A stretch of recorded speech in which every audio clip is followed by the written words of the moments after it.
Hello, hello, hello! Greetings, salutations, konnichiwa, and every other form of welcome across this vast, marvelous multiverse. I am Matsu Quinox. This is Horace, and welcome back, my dear scholars, to the study. It's wonderful to have you all here. Hello there, Julian20. Welcome. Bah, humbug. That's no way to act on this fine day. No, let's have some cheer and some spirit. It'll be wonderful. Hello there, Dr. Zadium. Hello there, Private Maverick. And I see earlier on my end that Crusader Corrupted gave us a raid with two people. Thank you so much for the raid, Crusader. Thank you. Hello there, Firefly. Welcome, welcome, welcome. Oh my goodness. I am full of energy.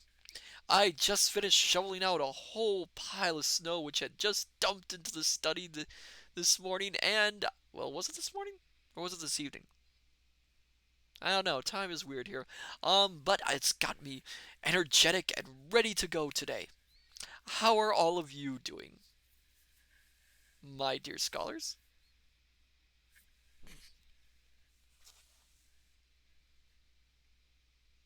I hope you're all doing well. And if not, well, I hope this stream can bring a little joy into your day or night or whenever it is. Julian20, fantabulous. Oh, well, that's good. Crusader Corrupted doing well here. Oh, I'm glad to hear it. I'm glad to hear it. Dr. Zadium can't complain. Well, that's good. No complaints are good. Oh my goodness. Oh my goodness. So, today, my dear scholars, we will be continuing our holiday reading of A Christmas Carol. And today is going to be probably the longest chapter in the entire novella. Crusader Corrupted looking to relax, so here I am. Well, glad to have you here. I'm glad to have you all here. You make this worthwhile. Oh, before I continue, I want to make a little announcement. For those who follow me on Twitter, there is a book squid slash bot imposter who has taken my name. Be on the lookout for this account. It is not me. You'll be able to tell it's not me. It does not have my face. It does not have a description of the same VTuber account. But keep your eyes open for it. It is not me at all. I just wanted to make a warning. So anyway, as I was saying, today we are going to be reading. Private Maverick, you got hacked, didn't you? I don't know. Someone took my name and my symbol and my description in the name, but I apparently am not the only one. Something weird is going on. I blame book squids, of course. They get into everything. Dr. Zadium, no, it's a bot. Yes, yeah, it's a bot. It's a bot. Excuse me. But as I digress, tonight, my dear scholars, we are going to be reading the third chapter of this fine novella. It is the longest chapter, so I probably shouldn't delay too much longer. Where did I put my? Oh, there it is. Where? No, there it is. Where? Horace, where did I put that thing? Oh, there it is. Got it. Okay. Thank you, Horace. Um, it's the longest chapter in the entire novella, so I probably shouldn't delay too much longer. It is also one of the more vocal heavy ones.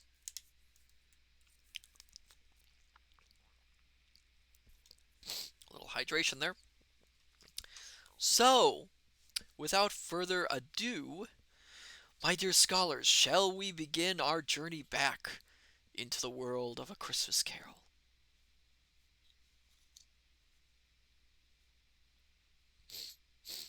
Julian20 says yes. Ah, I see, I see. Excuse me. Well, I suppose we should get started. Might be a good idea after all. Let me part the curtains. There we are. I forgot to do that last time. Oh, I always forget to part the curtains. I'm not sure why. Silly me, silly me. All right then. So we will continue. It would help if I had the book right side up. It's not much fun reading upside down. Unless you're a bat.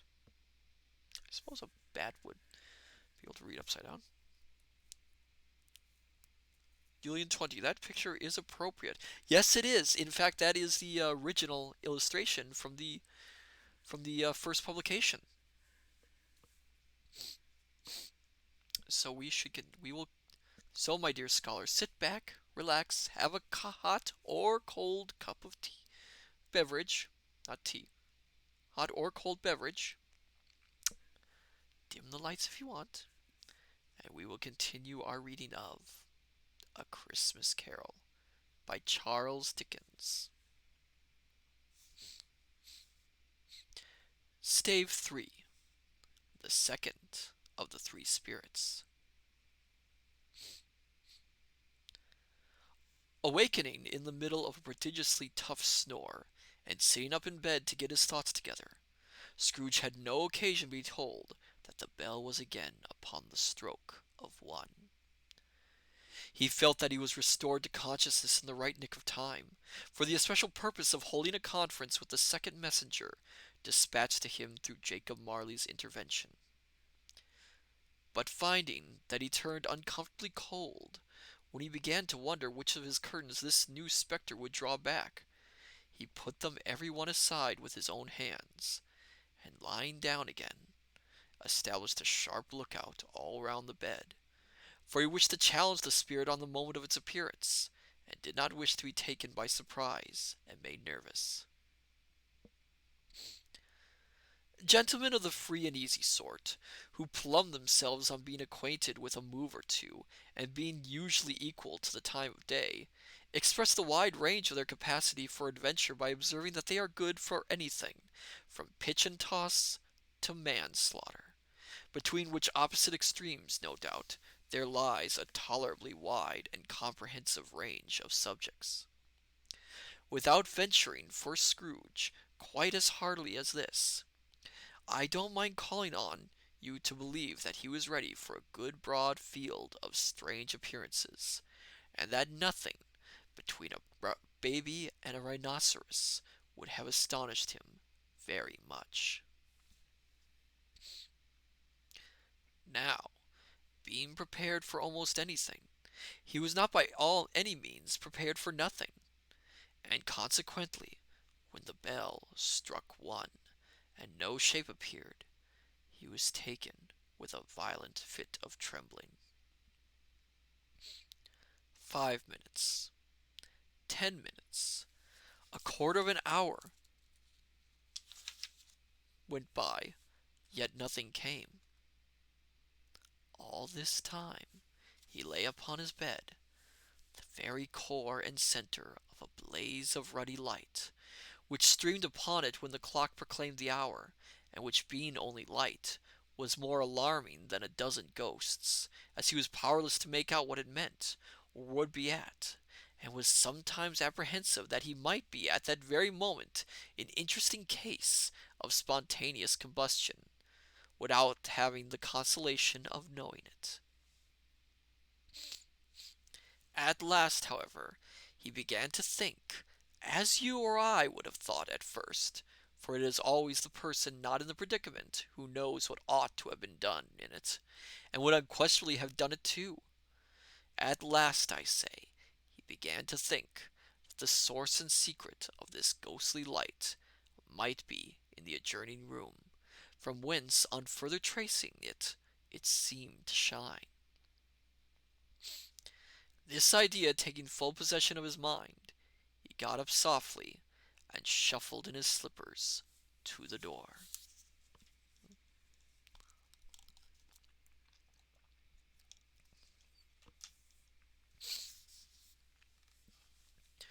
The moment Scrooge's hand was on the lock, a strange voice called him by his name and bade him enter. He obeyed. It was his own room. There was no doubt about that. But it had undergone a surprising transformation. The walls and ceiling were so hung with living green that it looked a perfect grove, from every part of which bright gleaming berries glistened.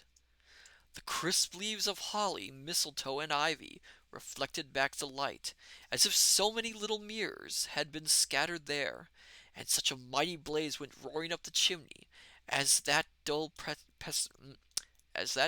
petrification of a hearth had never known in Scrooge's time, or Marley's, or for many and many a winter season gone.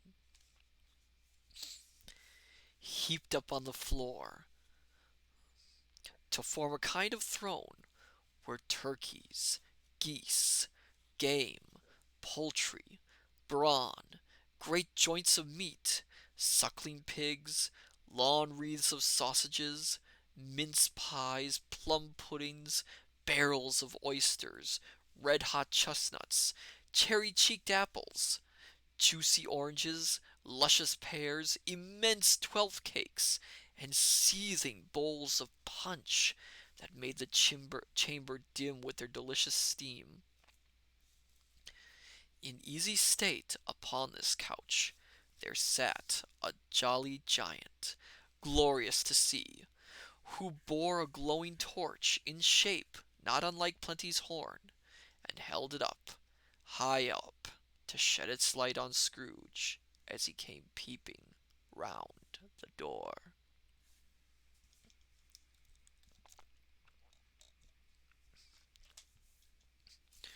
"Come in!" exclaimed the ghost. "Come in and know me better, man." Scrooge entered timidly, and hung his head before the spirit. He was not the dogged Scrooge he had been, and though the spirit's eyes were clear and kind, he did not like to meet them. "I am the ghost of Christmas past," said the spirit. "Look upon me." Scrooge reverently did so. It was clothed in one simple deep green robe, or mantle, bordered with white fur. This garment hung so loosely on the figure that its capacious breast was bare, as if disdaining to be warded or concealed by any artifice. Its feet, observable beneath the ample folds of the garment, were also bare, and on its head it wore no other covering than a holly wreath, set here and there with shining icicles.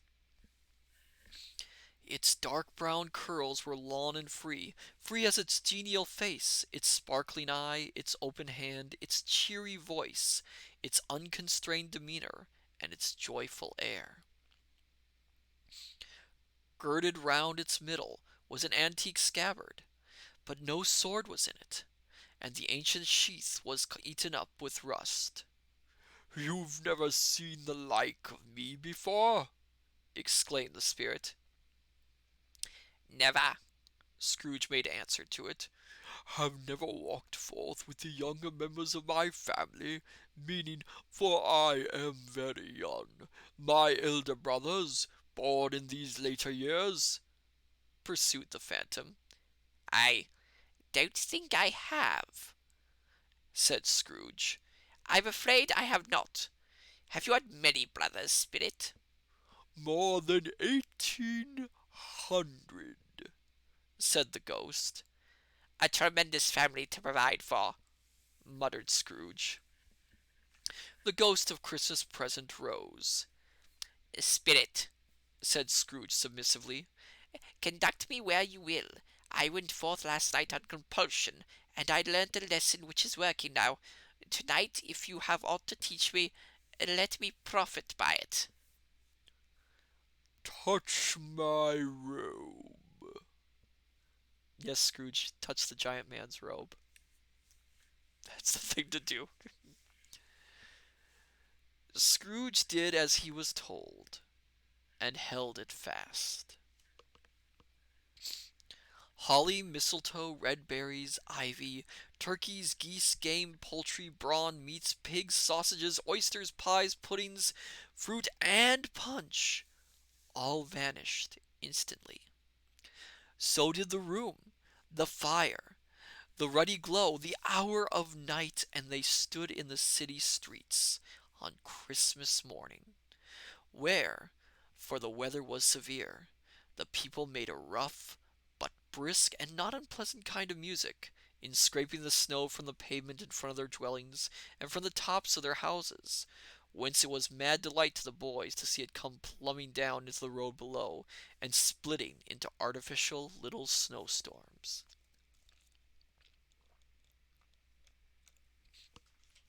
Excuse me.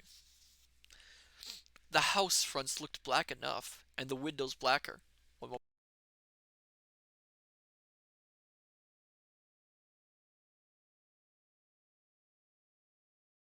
Excuse me. A little bit of dust there. Study can be a little bit dusty at times. The house fronts looked black enough, and the windows blacker, contrasting with the smooth white sheet of snow upon the roofs, and with the dirtier snow upon the ground, which last deposit had been plowed up in deep furrows by the heavy wheels of carts and wagons, furrows that crossed and recrossed each other hundreds of times where the great streets branched off, and made intricate channels, hard to trace in the thick yellow mud and icy water. The sky was gloomy, and the shortest streets were choked up with a dingy mist, half thawed, half frozen, whose heavier particles descended in a shower of sooty atoms, as if all the chimneys in Great Britain had, by one consent, caught fire, and were blazing away to their dear hearts' content. There was nothing very cheerful in the climate or the town. And yet was there an air of cheerfulness abroad that the clearest summer air and the brightest summer sun might have endeavored to diffuse in vain. For the people who were shoveling away on the housetops were jovial and full of glee, calling out to one another from the parapets and now and then exchanging a facetious, facetious snowball, better-natured missile far than many a wordly jest, laughing heartily if it went right, and not less heartily if it went wrong. The poulterers' shops were still half open, and the fruiterers were radiant in their glory. There were great round pot-bellied baskets of chestnuts, shaped like the waistcoats of jolly old gentlemen, lolling at the doors, and tumbling out into the street in their sorry, apoplectic opulence. There were ruddy brown-faced, broad-girthed Spanish onions, shining in the fatness of their growth like Spanish friars, and winking from their shelves in wanton shyness at the girls as they went by, and glanced demurely at the hung-up mistletoe.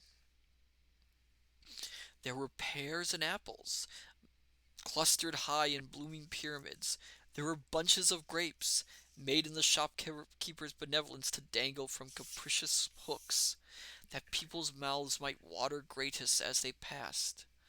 There were piles of filberts, mossy and brown, recalling, in their fragrance, ancient walks among the woods, and pleasant shufflings ankle-deep through withered leaves. There were Norfolk biffins, squat and swarthy, setting off the yellow of the oranges and lemons, and in the great compactness of their juicy persons, urgently entreating and beseeching to be carried home in paper bags, and eaten after dinner. The very gold and silver fish set forth among these choice fruits in a bowl, though members of a dull and stagnant blooded race, appeared to know that there was something going on, and to a fish went gasping round and round their little world in slow and passionless excitement. The grocers, oh, the grocers! Nearly closed, with perhaps two shutters down or one. But through those gaps, such glimpses! It was not alone that the scales descending on the counter made a merry sound, or that the twine and roller parted company so briskly, or that the canisters were rattled up and down like juggling tricks, or even that the blended scents of tea and coffee were so grateful to the nose, or even that the raisins were so plentiful and rare, the almonds so extremely white, the sticks of cinnamon so long and straight, the other spices so delicious, the candied fruits so caked and spotted with molten sugar as to make the coldest lookers on feel faint and subsequently bilious. Nor was it that the figs were moist and pulpy, or that the French plums blushed in modest tartness from their high decorated boxes, or that everything was good to eat and in its Christmas dress.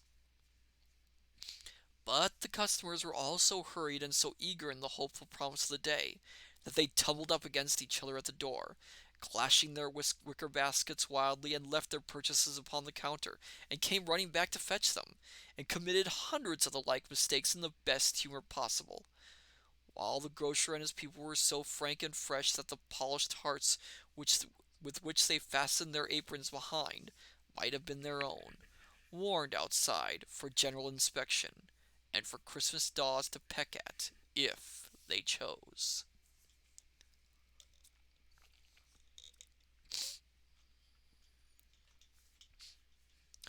But soon the steeples called good people all to church and chapel, and the way they came, flocking through the streets in their best clothes, and with their gayest faces, and at the same time there emerged from scores of by streets, lanes, and nameless turnings innumerable people, carrying their dinners to the bakers' shops. The sight of these poor revelers appeared to interest the spirit very much, for he stood with Scrooge beside him in a baker's doorway, and taking off the covers as their bearers passed, sprinkled incense on their dinners from his torch.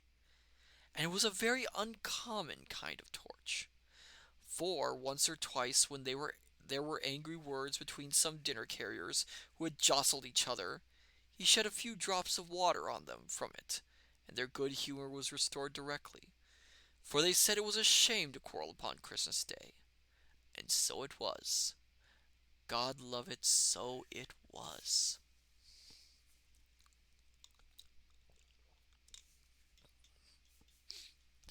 In time the bells ceased, and the bakers were shut up, and yet there was a genial shadowing forth of all these dinners, and the progress of their cooking, in the thawed blotch of wet above each baker's oven, where the pavement smoked as if its stones were cooking too.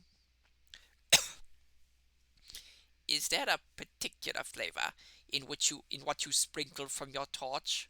asked Scrooge. "There is. My own." "Would it apply to any kind of dinner on this day?" asked Scrooge. "To any kindly given. To a poor one most." "Why to a poor one most?" asked Scrooge. "Because it needs it most." "Spirit," said Scrooge, after a moment's thought, "I wonder you, of all the beings in the many worlds about us, should desire to cramp these people's opportunities of innocent enjoyment." "I?" cried the spirit. "You would deprive them of their means of dining every seventh day, often the only day on which they can be said to dine at all," said Scrooge. "Wouldn't you?" "I?" cried the spirit. "You seek to close these places on the seventh day," said Scrooge, "and it comes to the same thing." "I seek!" exclaimed the spirit. Forgive me if I am wrong. It has been done in your name, or at least in that of your family," said Scrooge. "There are some upon this earth of yours," returned the spirit, "who lay claim to know us, and who do their deeds of passion, pride, ill will, hatred, envy, bigotry, and selfishness in our name, who are strange to us and all our kith and kin, as if they had never lived. Remember that, and charge their doings on themselves, not us." And this is Dickens in his most Most political in this story, I'll say that. He had to throw that little bit in to make a point. I'll discuss it more during our little chat at the end. Scrooge promised that he would, and they went on, invisible as they had been before, into the suburbs of the town. It was a remarkable quality of the ghost, which Scrooge had observed at the baker's, that notwithstanding his gigantic size, he could accommodate himself to any place with ease, and that he stood beneath a low roof quite as gracefully and like a supernatural creature as it was possible he could have done in any lofty hall.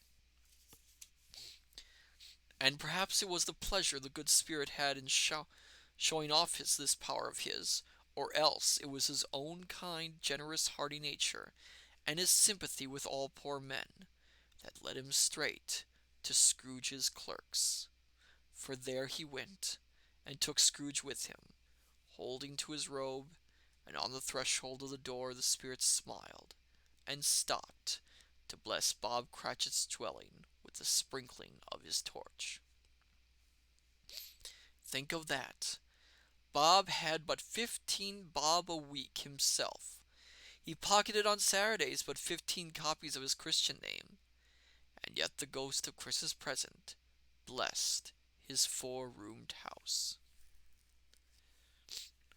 Then uprose Mrs. Cratchit, Cratchit's wife, dressed out but poorly in a twice-turned gown, but brave in ribbons, which are cheap and made a goodly show for sixpence. And she laid the cloth, assisted by Belinda Cratchit, second of her daughters, also brave in ribbons, while Master Peter Cratchit plunged a fork into the saucepan of potatoes, and getting the corners of his monstrous shirt-collar, Bob's private property, conferred upon his son and heir in honor of the day, into his mouth, rejoiced to find himself so gallantly attired, and yearned to show his linen in the fashionable parks. And now 2 smaller Cratchits, boy and girl, came tearing in, screaming that outside the baker's they had smelt the goose, and known it for their own, and basking in luxurious thoughts of sage and onion. These young Cratchits danced about the table, and exalted Master Peter Cratchit to the skies, while he, not proud, although his collars nearly choked him, blew the fire until the slow potatoes bubbling up knocked loudly at the saucepan lid to be let out and peeled. Let's see if I can do this accent. "What has ever got your precious father, then?" said Mrs. Cratchit, "and your brother Tiny Tim? And Martha wasn't as late last Christmas Day as half an hour." "Here's Martha, mother," said a girl, appearing as she spoke. "Here's Martha, mother. Mother!" It's hard to do a Cockney accent, cried the 2 young Cratchits. "Hurrah! There's such a ghost, Martha!" "Why, bless your heart alive, my dear, how late you are!" said Mrs. Cratchit, kissing her a dozen times and taking off her shawl and bonnet for her with officious zeal. "We'd a deal of work to finish up last night," replied the girl, "and had to clear away this morning, mother." "Well, never mind so long as you are come," said Mrs. Cratchit. "Sit ye down before the fire, my dear, and have a warm Lord bless ye." "No, no, there's father coming!" cried the 2 young Cratchits, who were everywhere at once. "Hide, Martha, hide!" So Martha hid herself, and in came little Bob, the father, with at least 3 feet of comforter exclusive of the fringe, hanging down before him, and his threadbare clothes darned up and brushed, to look seasonable, and Tiny Tim upon his shoulder. Alas for Tiny Tim! He bore a little crutch, and had his limbs supported by an iron frame. "Why, where's our Martha?" cried Bob Cratchit, looking round. "Not coming," said Mrs. Cratchit. "Not coming," said Bob, with a sudden deceleration in his high spirits, for he had been Tim's blood horse all the way from church, and had come home rampant. "Not coming upon Christmas Day." Martha didn't like to see him disappointed, if it were only in joke, so she came out prematurely from behind the closet door and ran into his arms, while the two young Cratchits hustled Tiny Tim and bore him off into the wash house that he might hear the pudding singing in the copper. Ah. "And how did little Tim behave?" asked Mrs. Cratchit, when she had rallied Bob on his credulity, and Bob had hugged his daughter to his heart's content. "As good as gold," said Bob, "and better. Sometimes he gets thoughtful sitting by himself so much, and thinks the strangest things you ever heard. He told me, coming home, that he hoped the people saw him in church, because he was a cripple, and it might be pleasant to them to remember upon Christmas Day who made lame beggars walk and blind men see." Bob's voice was tumultuous when he told them this, and trembled more when he said that Tiny Tim was growing strong and hearty. His active little crutch was heard upon the floor, and back came Tiny Tim before another word was spoken, escorted by his brother and sister to his stool before the fire, and while Bob, turning up his cuffs, as if, poor fellow, they were capable of being made more shabby, compounded some hot mixture in a jug with gin and lemons, and stirred it round and put it on the hob to simmer, Master Peter and the two ubiquitous young Cratchits went to fetch the goose, with which they soon returned in high procession. Such a bustle ensued that you might have thought a goose the rarest of all birds, a feathered phenomena, to which a black swan was a matter of course. And in truth it was something very like it in that house. Mrs. Cratchit made the gravy ready beforehand in a little saucepan, hissing hot. Master Peter mashed the potatoes with incredible vigor. Miss Belinda sweetened up the applesauce. Martha dusted the hot plates. Bob took Tiny Tim beside him in a tiny corner at the table. The two young Cratchits set chairs for everybody, not forgetting themselves, and mounting guard upon their posts, crammed spoons into their mouths, lest they should shriek for goose before their turn came to be helped. At last the dishes were set on, and grace was said. It was succeeded by a breathless pause, as Mrs. Cratchit, looking slowly all along the carving knife, prepared to plunge it in the breast. But when she did, and when the long-expected gush of stuffing issued forth, one murmur of delight arose all round the board, and even Tiny Tim, excited by the two young Cratchits, beat on the table with the handle of his knife, and feebly cried, "Hurrah!" Excuse me a second. Hydration.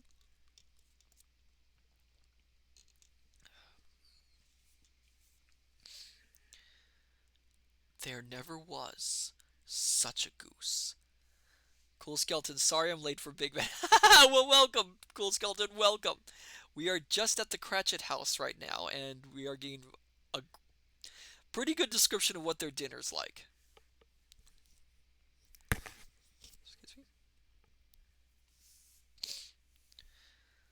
There never was such a goose. Bob said he didn't believe there ever was such a goose cooked. In tenderness and flavor, size and cheapness. Its tenderness and flavor, size and cheapness were the themes of universal admiration. Cool Skeleton honk. Eked out by the applesauce and mashed potatoes, it was a sufficient dinner for the whole family. Indeed, as Mrs. Cratchit said with great delight, surveying one small atom of a bone upon the dish, they hadn't ate it all at last. Yet everyone had had enough, and the youngest Cratchits in particular were steeped in sage and onion to the eyebrows. But now, the plates being changed by Miss Belinda, Mrs. Cratchit left the room alone, too nervous to hear witnesses, to take the pudding up. and bring it in. Suppose it should not be done enough. Suppose it should break in turning out. Suppose somebody should have got over the wall of the backyard and stolen it while they were merry with the goose. A supposition at which the two young Cratchits became livid. All sorts of horrors were supposed. Hello? A great deal of steam. The pudding was out of the copper. A smell like a washing day. That was the cloth. A smell like an eating house and a pastry cook's next door to each other, with a laundress's next door to that. That was the pudding. In half a minute, Mrs. Cratchit entered, flushed but smiling proudly, with the pudding like a speckled cannonball, so hard and firm, blazing in half a quartine of ignited brandy, and bedight with Christmas holly stuck into the top. Oh, a wonderful pudding!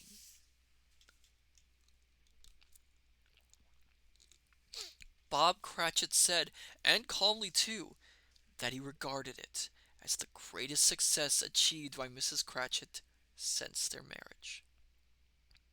Mrs. Cratchit said that now the weight was off her mind, she would confess she had had her doubts about the quantity of flour.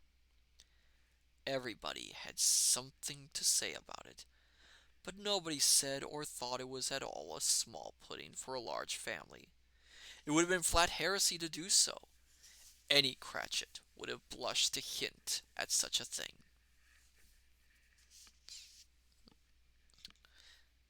At last, the dinner was all done. The cloth was cleared, the hearth swept, and the fire made up. The compound in the jug being tasted and considered perfect, apples and oranges were put upon the table, and a shovelful of chestnuts on the fire. Then all the Cratchit family drew round the hearth, in what Bob Cratchit called a circle, meaning half a one, and at Bob Cratchit's elbow stood the family display of glass, 2 tumblers, and a custard cup without a handle. Cool Skeleton, what's with Christmas and pudding? When did pudding become a dinner food? Ah! Now this is interesting. This is not the kind of pudding that you would think of, not like the liquidy pudding that is commonly thought of. What Christmas pudding is, it's kind of like a fruit cake. It has fruit in it. It has flour and spices, and it's usually has quite a bit of rum in it. And it is often lit during Christmas with a little flame. Oh, hello there, Sophia. Welcome. I'm glad to see you here. I'm just describing what Christmas pudding is like. Um, Cool Skeleton. Oh yeah, not my kind of pudding. Yes, it is a. It's a dessert. It's a very traditional dessert for British Christmases. Um, Pudding, though, in Britain, actually can be used as a byword for almost any kind of dessert. So that's another reason where the term comes from for the liquidy pudding. Sophia Ignazi, I've never had it. I want to try it. I've tried it. It's quite good. If you like fruitcake, it is essentially like a fruitcake. Sophia Ignazi, but now I want congee. All right.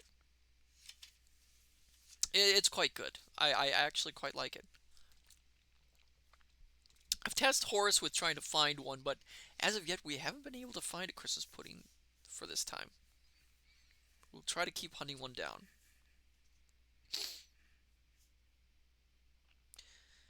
They held the hot stuff from the jug, however, as well as golden goblets would have done, and Bob served it out with beaming looks, while the chestnuts on the fire sputtered and crackled noisily. Then Bob proposed, A Merry Christmas to us all, my dears. God bless us. Which all the family re-echoed. God bless us, everyone, said Tiny Tim, the last of all. He sat very close to his father's side. Upon his little stool, Bob held his withered little hand in his, as if he loved the child and wished to keep him by his side, and dreaded that he might be taken from him. So we can not say, I can't eat fruitcake, it's a texture thing. That's fair. That's fair. Firefly. Make it around Thanksgiving. Adds alcohol regularly and steams it again the day it's eaten. Yes, you can age it. You can age it. Cool Skeleton. I know it's not meant to be funny, but that voice. I'm sorry. That's my Tiny Tim voice. It's the best one I could do.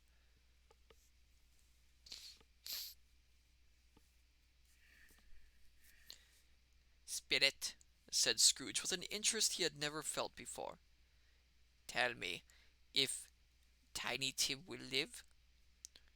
I see a vacant seat, replied the ghost, in the porch chimney corner, and a crutch without an owner, carefully preserved. If these shadows remain unaltered, by the future the child will die. No, no, said Scrooge. Oh, no, kind spirit, say he will be spared. If these shadows remain unaltered by the future, none other of my race, returned the ghost, will find him here. What then? If he be like to die, he had better do it, and decrease the surplus population. Sophia Ignace, you sound like Albert Finney. Ah, I'm not doing it on purpose, but I might be subconsciously sort of channeling that voice for this. Never really thought of that. Scrooge hung his head to hear his own words quoted by the spirit, and was overcome with penitence and grief. Man, said the ghost, if man you be in heart, not adamant, forbear that wicked cant, until you have discovered what the surplus is, and where it is. Will you decide what men shall live, what men shall die? It may be that in the sight of heaven you are more worthless and less fit to live than millions like this poor man's child. Oh God, to hear the insect on the leaf pronouncing on the too much life among his hungry brothers in the dust. Scrooge bent before the ghost's rebuke, and trembling, cast his eyes upon the ground. But he raised them speedily, on hearing his own name. Mr. Scrooge, said Bob, I'll give you Mr. Scrooge, the founder of the feast. The founder of the feast, indeed, cried Mrs. Cratchit, readying. I wish I had him here. I'd give him a piece of my mind to feast upon, and I'd hope he'd have a good appetite for it. My dear, said Bob, the children, Christmas Day. It should be Christmas Day, I am sure, said she, on which one drinks the health of such an odious, stingy, hard, unfeeling man as Mr. Scrooge. You know he is Robert. Nobody knows it better than you do, poor fellow. My dear, was Bob's mild answer, Christmas Day. I'll drink his health for your sake and the day's, said Mrs. Cratchit, not for his. Long life to him, a Merry Christmas and a Happy New Year. He'll be very merry and very happy, I have no doubt. The children drank the toast after her. It was the first of their proceedings which had no heartiness in it. Tiny Tim drank it last of all, but he didn't care twopence for it. Scrooge was the ogre of the family. The mention of his name cast a dark shadow on the party, which was not dispelled for full 5 minutes. After it had passed away, they were 10 times merrier than before. from the mere relief of Scrooge the Bayful being done with. Bob Cratchit told them how he had a situation in his eye for Master Peter, which would bring in, if obtained, full 5 and 6 pence weekly. The two young Cratchits laughed tremendously at the idea of Peter's being a man of business, and Peter himself looked thoughtfully at the fire from between his collars, as if he were debilitated. Yeah, sorry, it's trying to get my mouth around this word. As if he were deliberating what particular investments he should favor when he came into the receipt of that bewildering income. Martha, who was a poor apprentice at Milner's, then told them what kind of work she had to do, and how many hours she worked at a stretch, and how she meant to lie abed tomorrow morning for a good long rest, tomorrow being a holiday she passed at home. Also how she had seen a countess and a lord some days before, and how the lord was much about as tall as Peter, at which Peter pulled up his collars so high that you couldn't have seen his head if you had been there.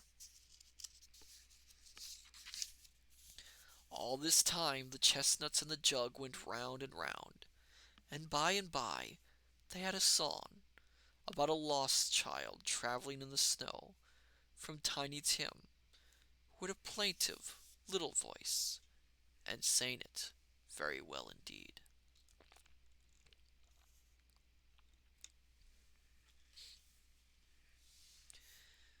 There was nothing of high mark in this. They were not a handsome family. They were not well dressed. Their shoes were far from waterproof. Their clothes were scanty, and Peter might have known, and very likely did, the inside of a pawnbroker's. But they were happy, grateful, pleased with one another, and contented with the time. And when they faded, and looked happier yet in the bright sprinklings of the spirit's torch at parting, Scrooge had his eye upon them, and especially on Tiny Tim, till the last. By this time it was getting dark, and snowing pretty heavily, and as Scrooge and the spirit went along the streets, the brightness of the roaring fires in kitchens, parlors, and all sorts of rooms was wonderful. Here the flickering of the blaze showed preparations for a cozy dinner, with hot plates baking through and through before the fire, and deep red curtains ready to be drawn to shut out cold and darkness. There all the children of the house were running out into the snow to meet their married sisters, brothers, cousins, uncles, aunts, and be the first to greet them. Here again were shadows on the window blind of guests assembling, and there were there a group of handsome girls, all hooded and fur-booted, and all chattering at once, tripped lightly off to some near neighbor's house, where, woe upon the single man who saw them enter, artful witches, well they knew it, in a glow. But if you had judged from the numbers of people on their way to friendly gatherings, you might have thought that no one was at home to give them welcome when they got there. Instead, at every instead of every yeah, they got there instead of every house expecting company and piling up its fires half chimney high. Blessings on it! How the ghost exulted! How it bared its breadth of breast, and opened its capacious palm, and floated on, outpouring, with a generous hand, its bright and harmless mirth on everything within its reach. The very lamplighter who ran on before dotting the dusky streets with specks of light, and who was dressed to spend the evening somewhere, laughed out loudly as the spirit passed. The little Ned, yeah, the little kenned the lamplighter that it had any company but Christmas. I'm tripping over my words. Like I said, this one's the longest chapter for good reason. Yeah. And now, without a word of warning from the ghost, they stood upon a bleak and desert moor, where monstrous masses of rude stone were cast about, as though it were the burial place of giants, and water spread itself wheresoever it listed, or would have done so, but for the frost that held it prisoner, and nothing grew but moss and furze and coarse, rank grass. Down in the west, the setting sun had left a streak of fiery red, which glared upon the desolation for an instant, like a sullen eye, and frowning lower, lower, lower yet, was lost in the thick gloom of darkest night. "What place is this?" asked Scrooge. "A place where miners live, who labor in the bowels of the earth," returned the spirit. "But they know me. See?" A light shone from the window of a hut, and swiftly they advanced towards it. Passing through the wall of mud and stone, they found a cheerful company assembled round a glowing fire. An old man and woman, with their children, and their children's children, and another generation beyond that, all decked out gaily in their holiday attire. The old man, in a voice that seldom rose above the howling of the wind upon the barren waste, was singing them a Christmas song. It had been a very old song when he was a boy, and from time to time they all joined in the chorus. So surely as they raised their voices, the old man got quite blithe and loud, and so surely as they stopped, his vigor sang again. The spirit did not tarry here, but bade Scrooge hold his robe, and passing out above the moor sped whither? Not to sea. To sea! To Scrooge's horror, looking back, he saw the last of the land, a frightful range of rocks behind them, and his ears were deafened by the thundering of water as it rolled and roared and raged among the dreadful caverns it had worn, and fiercely tried to undermine the earth.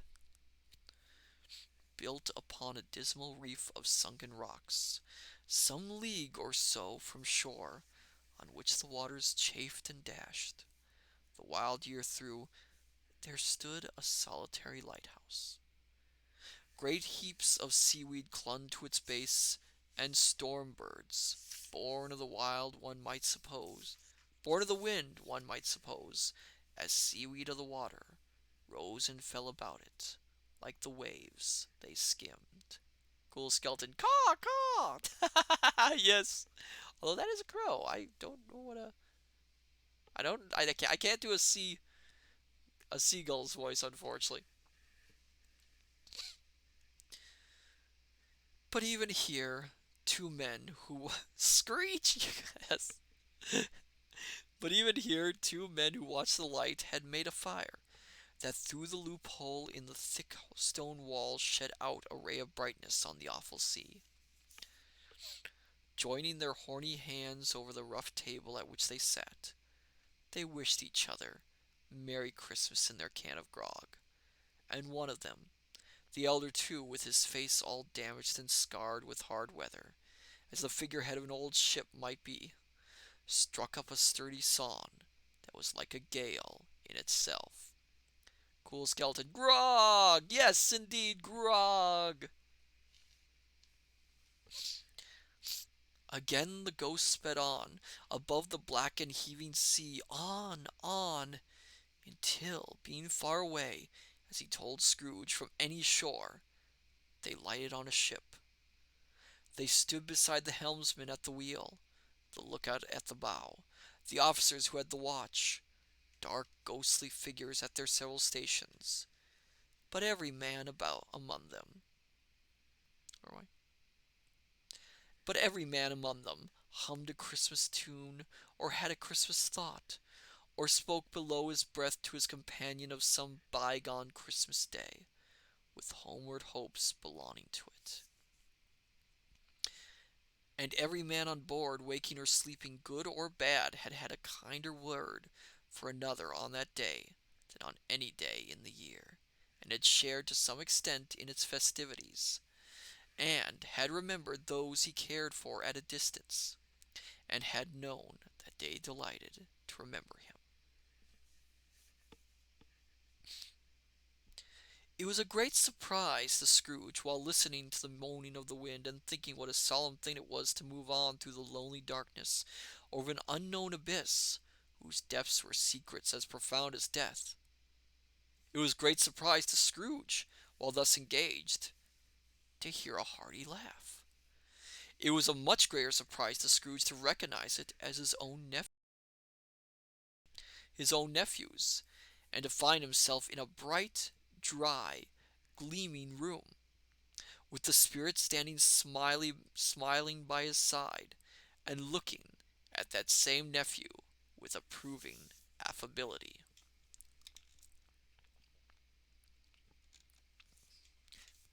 "Ha ha ha ha ha ha!" laughed Scrooge's nephew. "Ha ha ha ha ha! If you should happen, by any unlikely chance, to know a man. Where am I? How did I get down there? Ah! Horace, what was that all about? You saw that, didn't you? What was that? Did something happen to me? Are there book squids down there? Oh my goodness. Horace, I think something's infiltrated the study. You keep an eye out, and I'm going to keep reading, alright? Alright. Cool skeleton mistress, Horace, noise. Horace, you keep an eye out on the study. I'll keep an eye out on you. And we will both keep an eye out for any book squids while I read. Alright? No, of course I trust you. It's just that, some of the scholars find you a little bit. Okay. Let's continue reading. Where was I? Oh, yes. Scrooge's nephew's laugh. If you should happen, by any unlikely chance, to know a man more blessed in a laugh than Scrooge's nephew, all I can say is, I should like to know him too. Introduce him to me, and I'll cultivate his acquaintance. It is a fair, even-handed, noble adjustment of things, that while there is infection and disease and sorrow, there is nothing in the world so irresistibly contagious as laughter and good humor. When Scrooge's nephew laughed in this way, holding his sides, rolling his head, and twisting his face into the most extravagant contortions, Scrooge's niece, by marriage, laughed as heartily as he, and their assembled friends, being not a bit behindhand, roared out lustily, "Ha ha ha ha ha ha ha ha!" It's hard to fake a laugh. "He said that Christmas was a humbug, as I live!" cried Scrooge's nephew. "He believed it, too." "More shame for him, Fred," said Scrooge's niece, indignantly. "Bless those women! They never do anything by halves. They are always in earnest." She was very pretty, exceedingly pretty, with a dimpled, surprised-looking capital face, a ripe little mouth that seemed made to be kissed, as no doubt it was, all kinds of good little dots about her chin that melted into one another when she laughed, and the sunniest pair of eyes you ever saw in any little creature's head. Altogether, she was what you would have called provoking, you know, but satisfactorily too. Oh, perfectly satisfactorily. "He's a comical old fellow," said Scrooge's nephew. "That's the truth, and not so pleasant as he might be.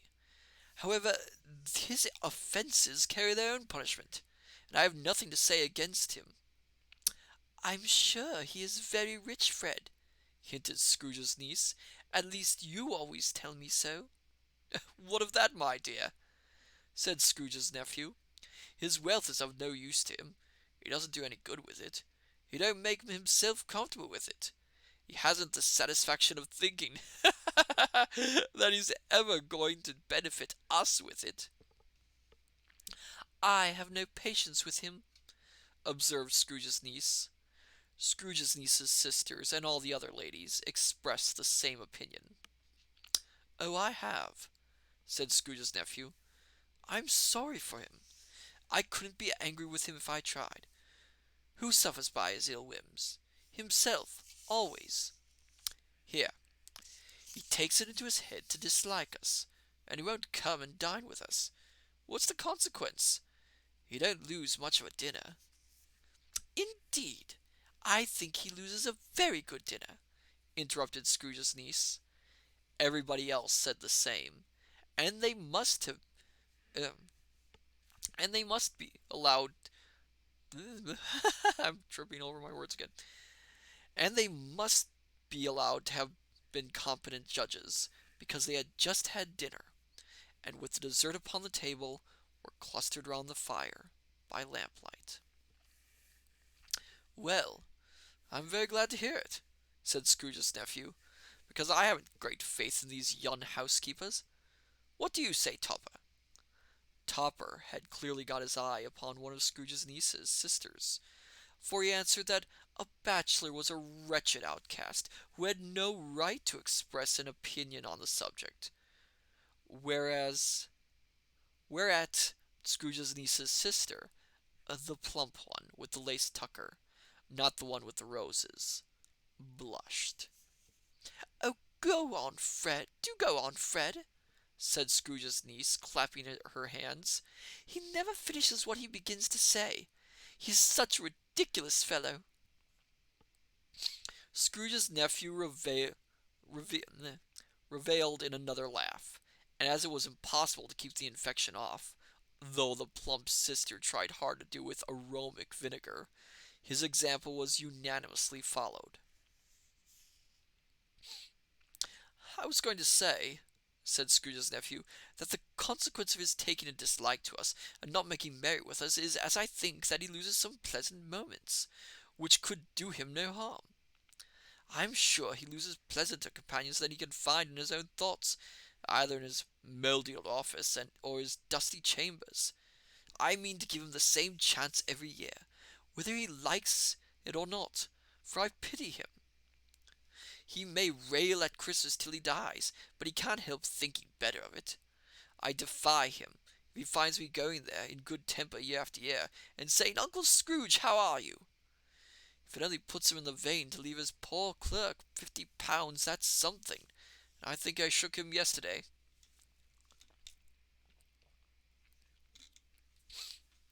It was their turn to laugh now, at the notion of his shaking Scrooge, but being thoroughly good-natured and not much caring what they laughed at, so that they laughed at any rate, he encouraged them in their merriment, and passed the bottle joyously. Cool skeleton. Scrooge's niece's sisters. Yeah, it is a kind of a clunky term, but I think that's the best term that Dickens could come up with for these characters. I mean, I personally couldn't think of a better way to put it, and I don't think he wanted to create names for the characters either. After tea, they had some music, for they were a musical family, and knew what they were about when they sang a glee or catch. I can assure you, especially Topper, who could growl away in the bass like a good one, and never swell the large veins in his forehead, or get red in the face over it.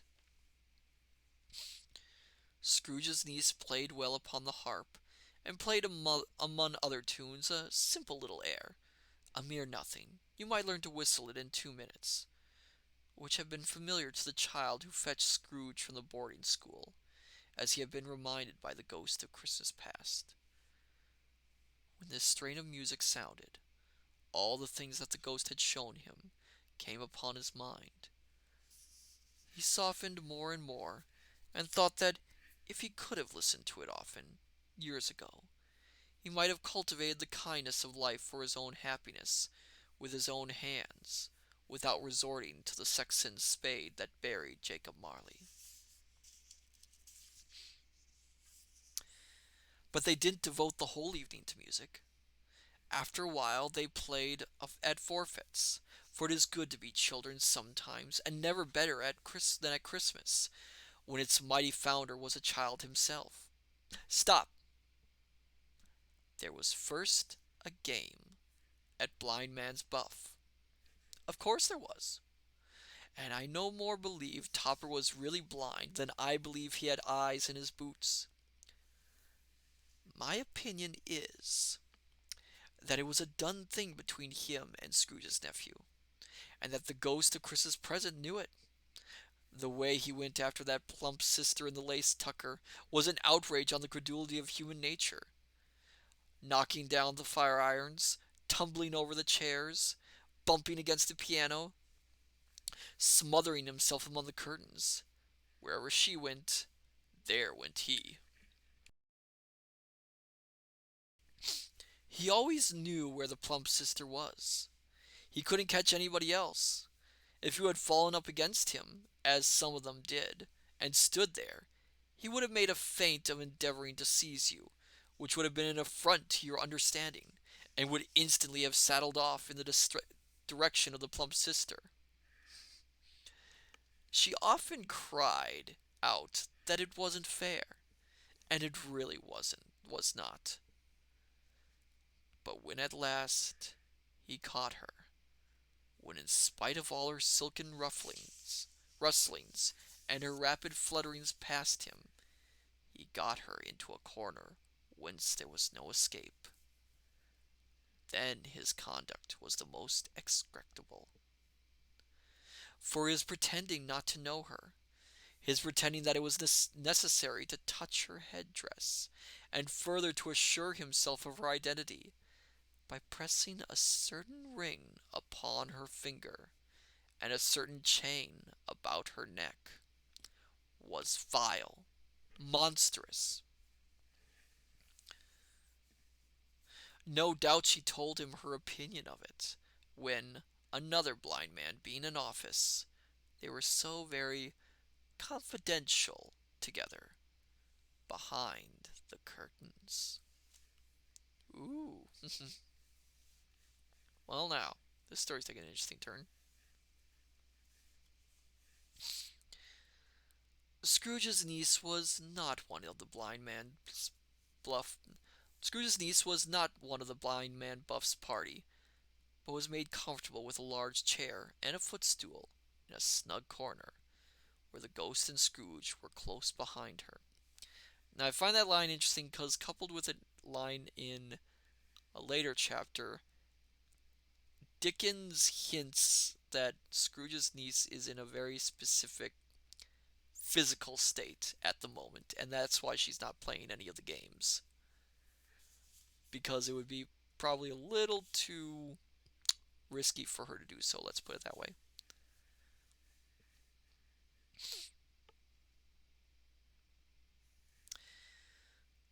But she joined in the forfeits, and loved her love to admiration with all the letters of the alphabet.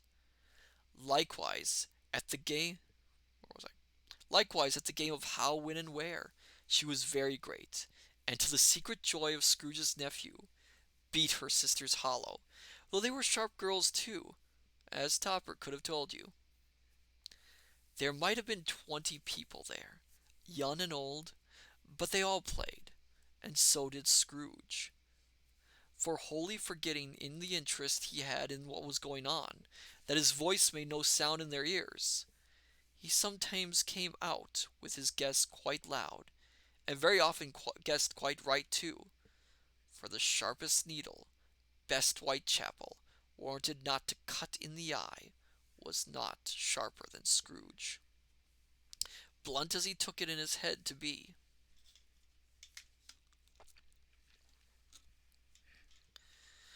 The ghost was greatly pleased to find him in this mood, and looked upon him with such favor that he begged like a boy to be allowed to stay until the guests departed.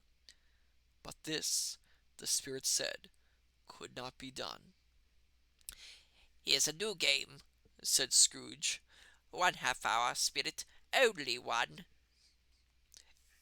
It was a game called Yes and No, where Scrooge's nephew had to think of something, and the rest must find out what, he only answering to their questions yes or no, as the case was.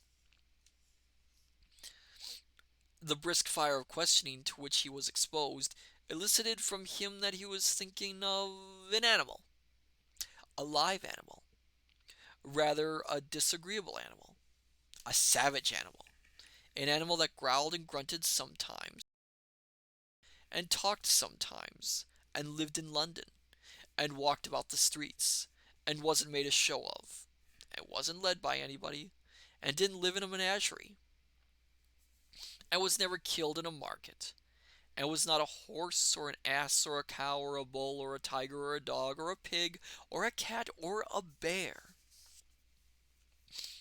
At every fresh question that was put to him, this nephew burst into a fresh roar of laughter, and was so inexpressibly tickled that he was obliged to get off the sofa and stamp. At last, the plump sister, falling into a similar state, cried out, "I have found it out! I know what it is, Fred! I know what it is!" "What is it?" cried Fred. "It's your Uncle Scrooge!" Well, that's kind of mean. That's kind of a mean game to play. Which it certainly was. Admiration was the universal sentiment, though some objected that the reply to "Is it a bear?" ought to have been "Yes," inasmuch as an answer in the negative was sufficient to have diverted their thoughts from Mr. Scrooge, supposing they had ever had any tendency that way.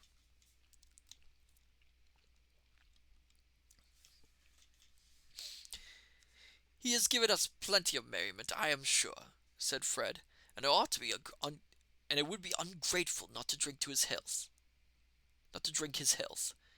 Here is a glass of mulled wine ready to our hand at the moment, and I say, Uncle Scrooge!" "Well, Uncle Scrooge!" they cried. "A Merry Christmas and a Happy New Year to the old man, whatever he is," said Scrooge's nephew. "He wouldn't take it from me, but may he have it, nevertheless. Uncle Scrooge!" Uncle Scrooge had imperceptibly, in, sorry, another rough word, imperceptibly become so gay and light of heart that he would have pledged the unconscious company in return and thanked them in an inaudible speech, if the ghost had given him time. But the whole scene passed off in the breath of the last words spoken by his nephew, and he and the spirit were again upon their travels.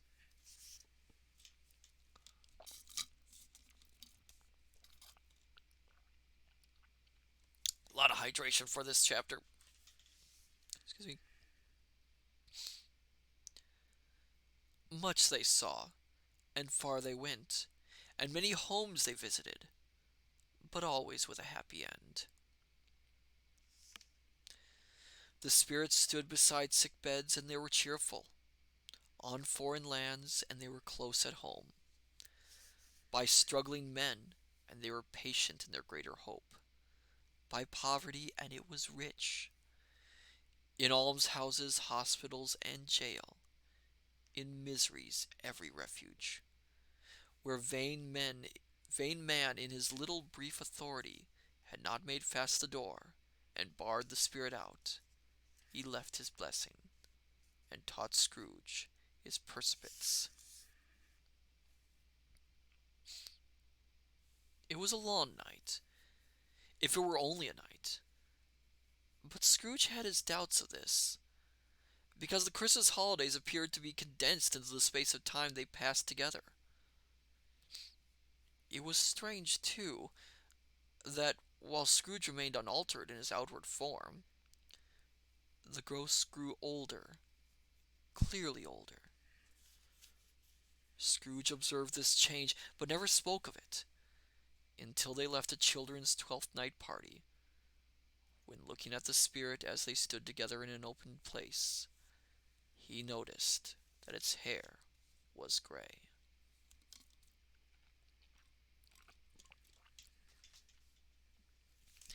Are spirits' lives so short? Asked Scrooge. My life upon this globe is very brief, replied the ghost. It ends tonight. Tonight? Cried Scrooge. Tonight at midnight. Hark! The time is drawing near. The chimes were ringing the 3/4 past 11 at that moment. Forgive me if I am not justified in what I ask, Said Scrooge, looking intently at the spirit's robe. but I see something strange and not belonging to yourself, protruding from your skirts.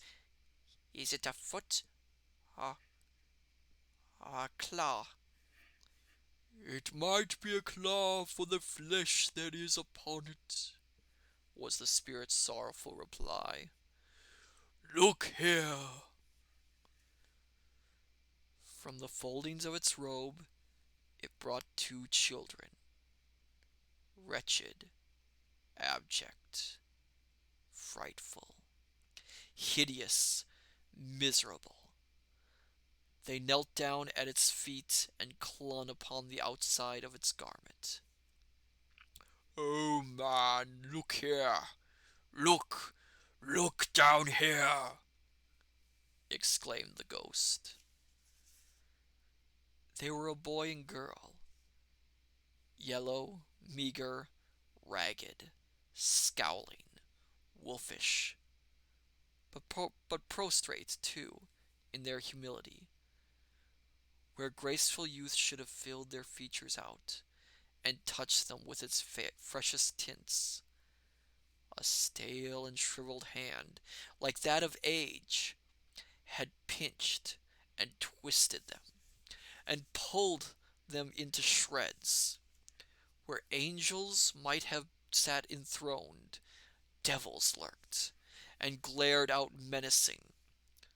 No change, no degradation, no perversion of humanity in any grade through all the mysteries of wonderful creation had monsters half so horrible and dread. Cool skeletons, starving goblin children. I suppose you could describe them as that. Scrooge started back appalled. Having them shown to him in this way, he tried to say they were fine children, but the words choked themselves rather than be parties to a lie of such enormous magnitude. Spirit, are they yours? Scrooge could say no more.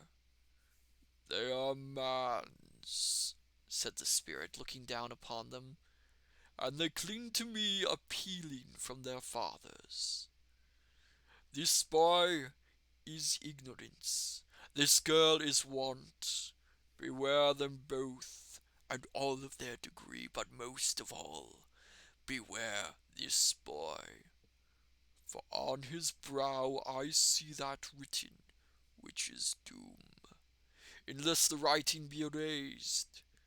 Deny it, cried the spirit, stretching out its hand towards the city. Slander those who tell it ye, admit it for your own facetious purposes, and make it worse, and bide the end. Have they no refuge or resource? Cried Scrooge. Are there no prisons? Said the spirit, turning on him for the last time with his own words. Are there no workhouses? The bell struck 12.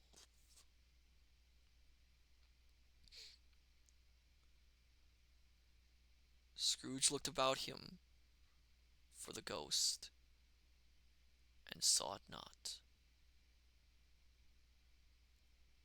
As the last stroke ceased to vibrate, he remembered the prediction of old Jacob Marley, and lifting up his eyes, beheld a solemn phantom, draped and hooded, coming like a mist along the ground towards him.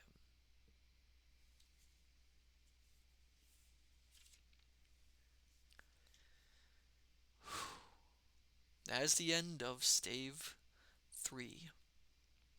I'll see you all in the chat area where we'll discuss this chapter a little bit and the adaptations that are created from it.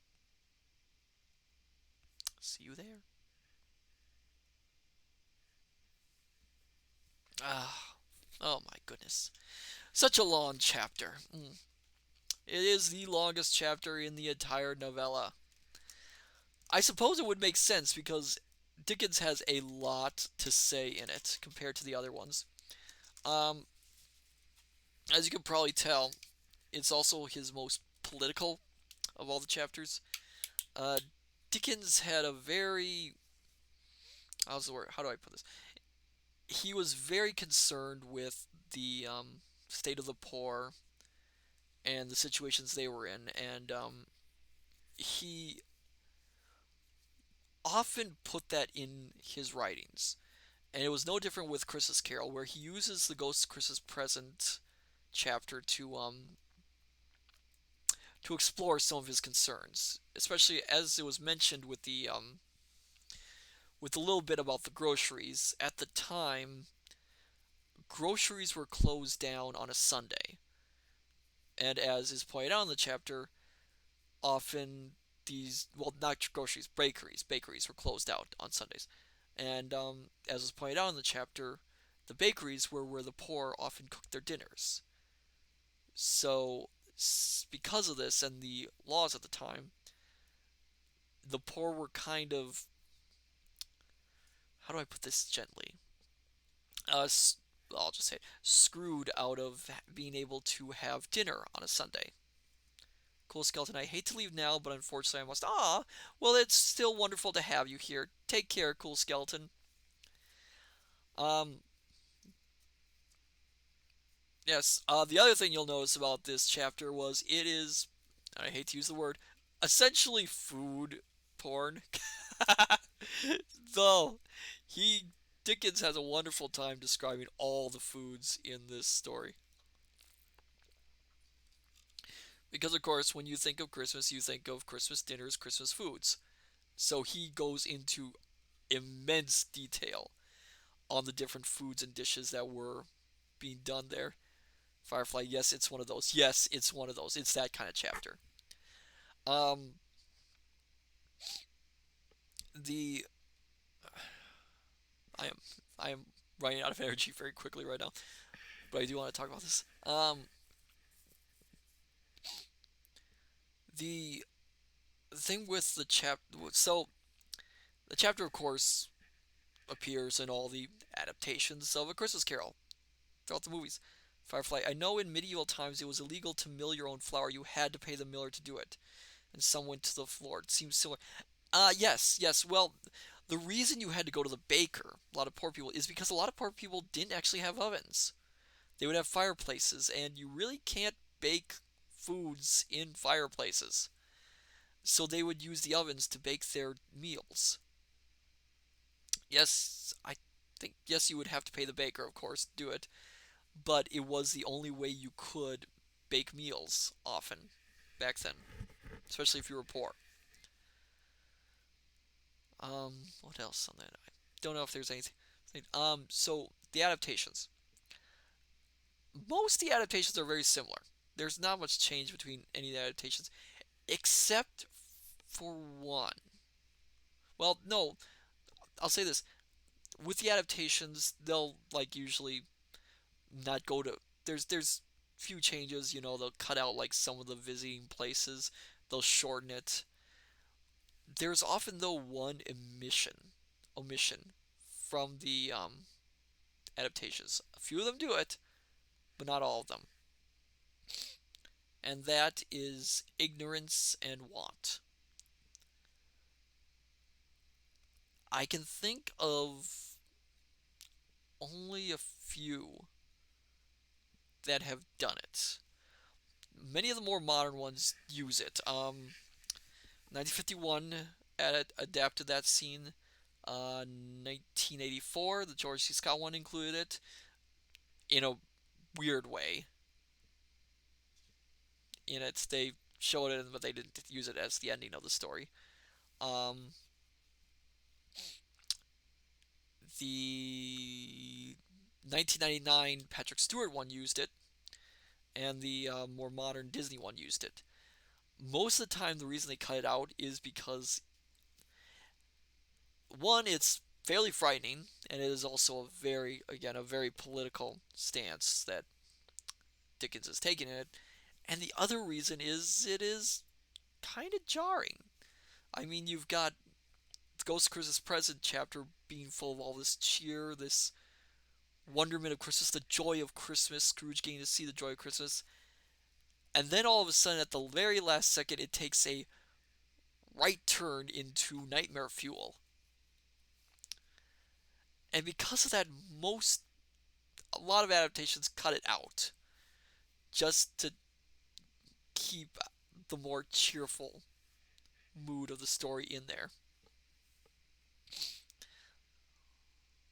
In 20, you read once more so beautifully. Aw, thank you. And I killed my throat once more for doing this. I always I always really wear myself out on this chapter. Firefly, but that's also part of the point. Yes, it's part of the point. And it is the point he is making to Scrooge, of course, is, don't hide your, how do I put this? That basically want and ignorance are very dangerous things. And don't try and ignore them. You have to face them. Otherwise, if everyone ignores them, it's going to cause, well, essentially, doom is the word they use. Um, it was, again, a very much Dickens' point of view in this. And he saves it for the very, very last bit in the chapter.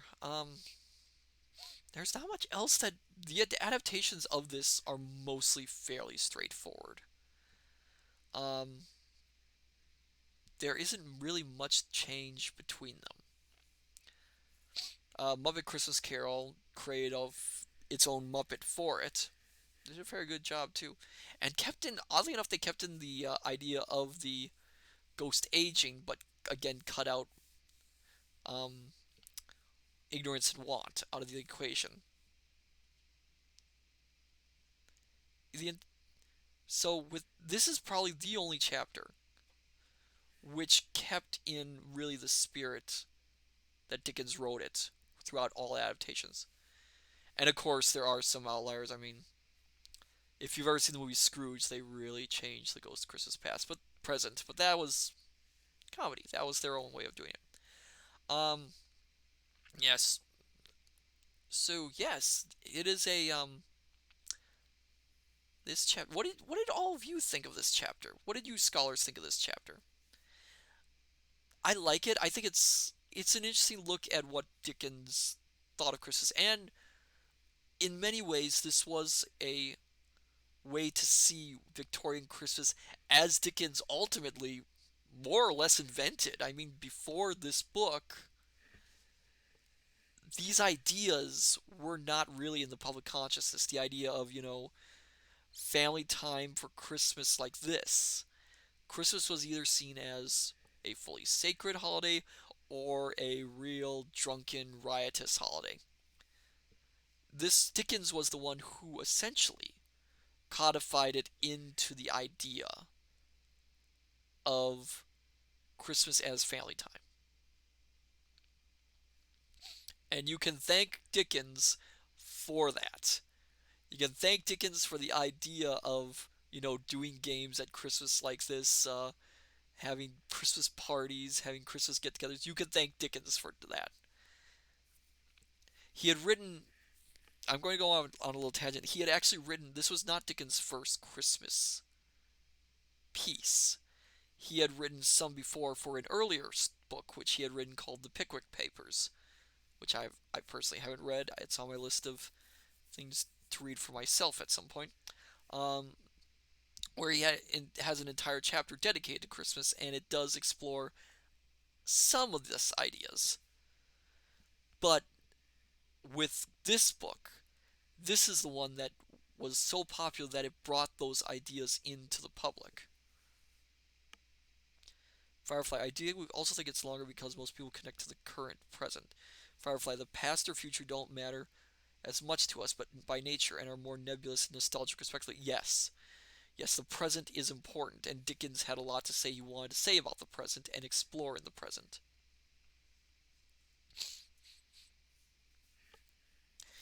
It's a fun chapter to read. It is also a very long chapter to read. It's very atmospheric. And it's and yes, I think we all enjoyed it.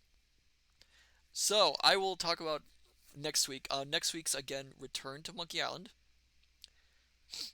And then we are going to be reading on that Thursday. On that Thursday, we're going to be reading, I will try to read, the second to last chapter of A Christmas Carol.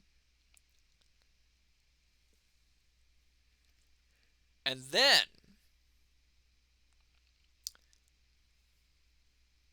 for all you scholars, I should better say this beforehand, just in case for you to prepare if you're interested. On Christmas Day, I am going to attempt to read the final chapter of A Christmas Carol. It is the shortest chapter, but I think it would make sense to read it on the day itself.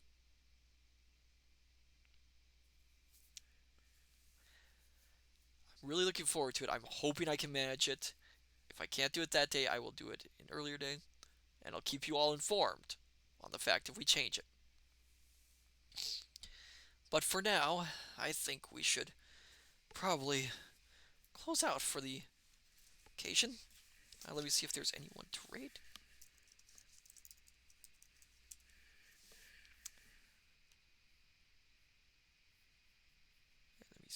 Let me see. Oh, Horace, thank you. Julian20, good night, and thank you. Oh, you're welcome. Oh, I forgot. Ignacy is reading Ozma of Oz. We should check that out, I think. So we will do a raid of her tonight. And I will say unto you, my dear scholars, good evening, good morning, good afternoon, till we meet again in the study. Take care, and I shall see you once more. Bye bye.